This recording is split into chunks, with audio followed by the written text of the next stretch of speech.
ইয়া নবী সালামু আলাইকা, আসসালামু ক্বাবলাল কালাম, বুখারী শরীফের হাদিস। আগে সালাম পরে কালাম।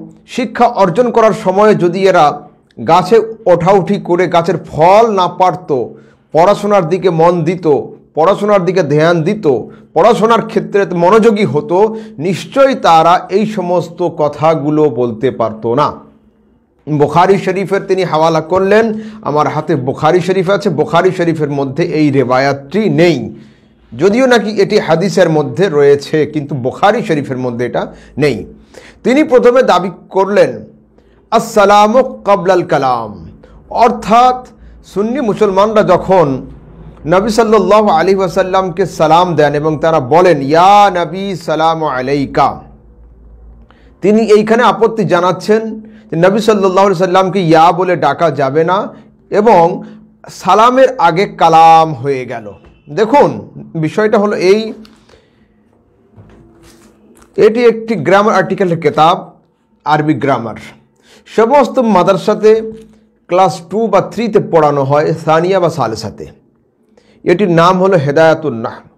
এই কিতাবের মধ্যে লেখা হচ্ছে হুরুফে নিদা, কাউকে ডাকার জন্য আরবিতে 5টা অক্ষর রয়েছে, ইয়া, আয়া, হায়া, আয় আর হামজা আ।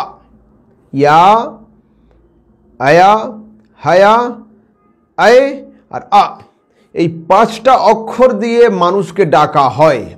তার মধ্যে একটি হলো ইয়া। আল ইয়াও মিন হুরুফিন নিদা, আল ইয়াও লিল করিব ওয়াল বাঈদ। ইয়া কাছের জন্য এবং দূরের জন্য দুটো ক্ষেত্রে ইউজ করা যায়। তাই যদি কেউ নবী সাল্লাল্লাহু আলাইহি ওয়াসাল্লামকে কাছে মানে সেক্ষেত্রেও ইয়া ব্যবহার করা জায়েজ, এবং যদি কেউ নবী সাল্লাল্লাহু আলাইহি ওয়াসাল্লামকে দূরে মানে সেক্ষেত্রেও ইয়া ব্যবহার করা সর্বসম্মতিক্রমে জায়েজ, এতে কোনো সমস্যা নেই। তিনি আবার বলেছেন যে আগে সালাম পরে কালাম। জি হ্যাঁ, এটা হাদিসে আছে, আগে সালাম পরে কালাম, কিন্তু যদি আগে কালাম করা হয় পরে সালাম আসে এতে কোনো আপত্তি নেই। যদি হেদায়াতুন নাহব, কাফিয়া, শরহে জামি এই সমস্ত কিতাবগুলো আমাদের মাদ্রাসার বাচ্চা ছেলেদেরকেও পড়ানো হয়ে থাকে, এই কিতাবের মধ্যে রয়েছে ওয়াজনে শের, ছন্দ মেলানোর জন্য মুকাদ্দাম মুআখার, অগ্র পশ্চাৎ দুটো জায়েজ রয়েছে। যদি কেউ ইয়া নবী সালামু আলাইকা বলে এটাও জায়েজ, যদি কেউ আসসালামু আলাইকা ইয়া নবী এটাও জায়েজ। যদি কেউ বলেন ইয়া নবী সালামু আলাইকা, ইয়া রসুল সালামু আলাইকা এটাও জায়েজ। যদি কেউ বলে আসসালামু আলাইকা ইয়া রসুলাল্লাহ এটাও জায়েজ। এর সপক্ষে আমি আপনাদের সম্মুখে সিহাসিত্তার একটি কিতাব সুনান আন-নিসাই, নিসাই শরীফের মধ্যে একটি হাদিস আসছে।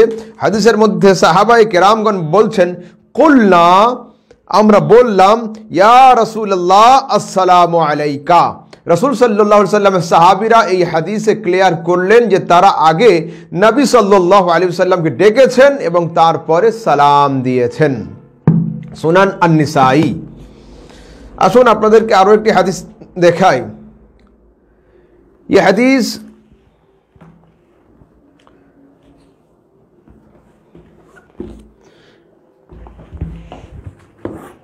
আল খাসায়েসুল কুবরা গ্রন্থের মধ্যে রয়েছে এবং এই হাদিসটি শরহ সুদূর বি আহওয়াল কুবুর কিতাবের মধ্যে রয়েছে।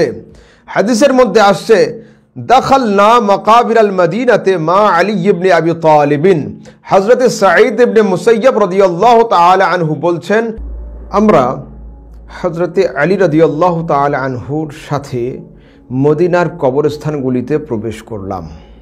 ফাকালা, হযরত আলী রাদিয়াল্লাহু তাআলা আনহু বলছেন ইয়া আহলাল কুবুর আসসালামু আলাইকুম। এইখানে হযরত আলী রাদিয়াল্লাহু তাআলা আনহু আগে কবরবাসীগণকে ডেকেছেন, পরে তিনি সালাম দিয়েছেন। কি বোঝা গেল যে কার্যক্ষেত্রে মাঝে মধ্যে ওয়াজনে শের, ছন্দ মেলানোর জন্য মুকাদ্দাম মুআখার, অগ্র পশ্চাৎ দুটোই জায়েজ রয়েছে। আগে সালাম করা যেতে পারে বা সালাম পরে হয়ে কোনো কারণবশত আগে কালাম হতে পারে। আল খাসাইসুল কুবরা এবং শরহুস সুদুর বে আহওয়ালিল কুবুর কিতাবের মধ্যে রেওয়ায়াতটি রয়েছে। এবার আসুন আপনাদেরকে দেখাই আল্লামা ইসমাইল হাক্কি রহমতুল্লাহ আলাইহির তাফসিরে রুহুল বয়ান। এই কিতাবটি সারা পৃথিবীতে গ্রহণযোগ্য এবং এই কিতাবের মধ্যে আল্লামা জামি রহমতুল্লাহ আলাইহির একটি ছন্দকে নকল করেছেন। কি আনছেন তিনি? সেখানে আল্লামা জামি রহমতুল্লাহ তাআলা আলাইহি লিখছেন, ইয়া নবী আল্লাহ আসসালামু আলাইকা ইন্নামাল ফাউজু ওয়াল ফালাহু লাদাইকা।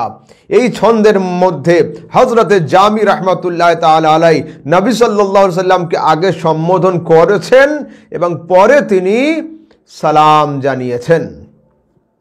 এরপরেও যদি আপনি সন্তুষ্ট না হন তো শেখ সাদি রহমতুল্লাহ তাআলা আলাইহির ফার্সি কিতাব খুলে দেখুন। শেখ সাদি রহমতুল্লাহ আলাইহি লিখছেন, চে ওয়াসফত কুনাত সাদি আজ নতমাম আলাইকা সালাত এ নবী ওয়াসসালাম।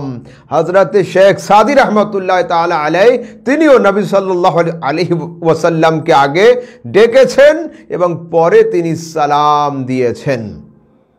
আল্লাহ তাবারক ওয়া তাআলা আমাদের সবাইকে সঠিক বোঝার তৌফিক দান করেন, হককে কবুল করার এবং না হককে ছুঁড়ে ফেলার তৌফিক দান করেন। ওয়া আখিরু দাওয়ানা আনিল হামদুলিল্লাহি রাব্বিল আলামিন। আসসালামু আলাইকুম ওয়া রাহমাতুল্লাহি ওয়া বারাকাতুহু।